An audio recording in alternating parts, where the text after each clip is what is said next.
Tibalah kita di bilangan pasal yang ke-6 dalam program Bible Everyday, dan bilangan pasal yang ke-6 ini berbicara tentang hukum mengenai kenasiran.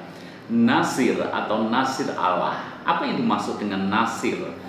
Nasir adalah orang yang mengkhususkan hidupnya secara sepenuh waktu diserahkan bagi Tuhan. Jadi ketika ada orang tua yang menyerahkan anaknya sejak dari kecil kepada Tuhan, maka itulah yang disebut nasir Allah. Anak itulah yang disebut nasir Allah. Contoh di dalam Alkitab adalah Simson misalnya. Simson disebut nasir Allah. Kenapa? Karena orang tuanya Manoah menyerahkan anaknya kepada Tuhan agar dipakai Tuhan untuk membela umatnya, dipakai Tuhan untuk melayani Tuhan. Samuel juga sama. Hana menyerahkan Samuel sejak dari kecil untuk menjadi pelayan Tuhan, menjadi hamba Tuhan. Demikian pula halnya dengan Yohanes Pembaptis, dikhususkan untuk melayani Tuhan, menjadi perintis pembuka jalan bagi Mesias. Itulah yang disebut nasir Allah. Tetapi kita juga perlu belajar di sini bahwa untuk menjadi seorang nasir itu bukanlah perkara yang main-main. Ketetapan dan syaratnya harus diikuti. Selain ketetapan-ketetapan yang tertuang dalam hukum Taurat, ada tambahan ketetapan lagi. Dan ketetapan ini cukup berat, cukup ketat. Di pasal yang ke-6, di ayat yang ke-3 misalnya, seorang nasir harus menjauhkan dirinya dari anggur dan minuman yang memabukkan.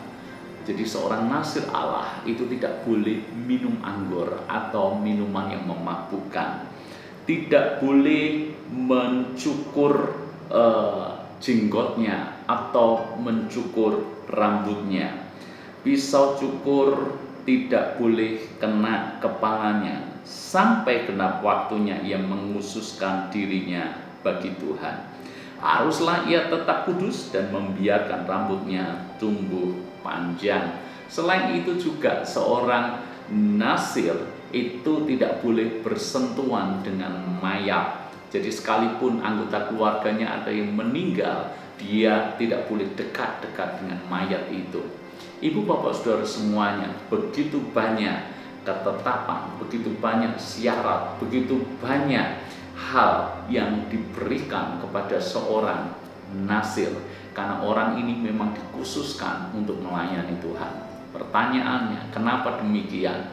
Karena memang melayani Tuhan itu adalah hal yang penting, maka orang-orangnya pun harus benar-benar bisa menjaga hidupnya benar-benar kudus sehingga dia layak melayani Tuhan.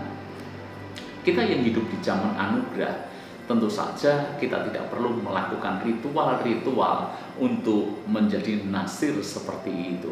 Beberapa dari antara Anda mungkin adalah orang yang melayani Tuhan secara sepenuh waktu, karena mungkin orang tua Anda punya nasar khusus kepada Tuhan, dan orang tua Anda menggenapi janjinya dengan menyerahkan Anda, membawa Anda untuk menjadi pendeta atau hamba Tuhan penuh waktu.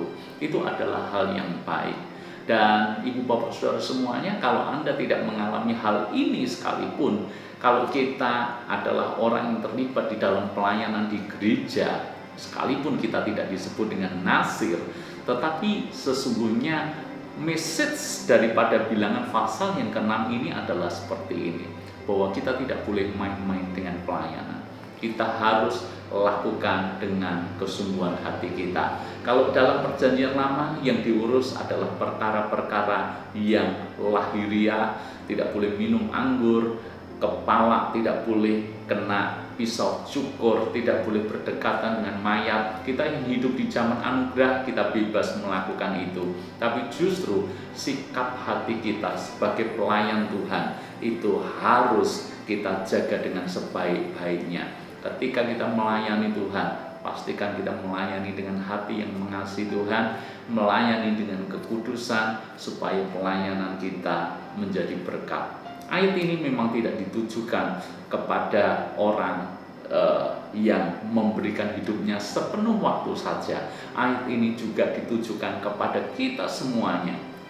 Kita yang melayani Tuhan, hidup kita pastikan sungguh-sungguh dengan Tuhan. Jaga kekudusan dengan baik, supaya Tuhan bisa pakai hidup kita maksimal untuk membawa kemuliaan bagi nama Tuhan.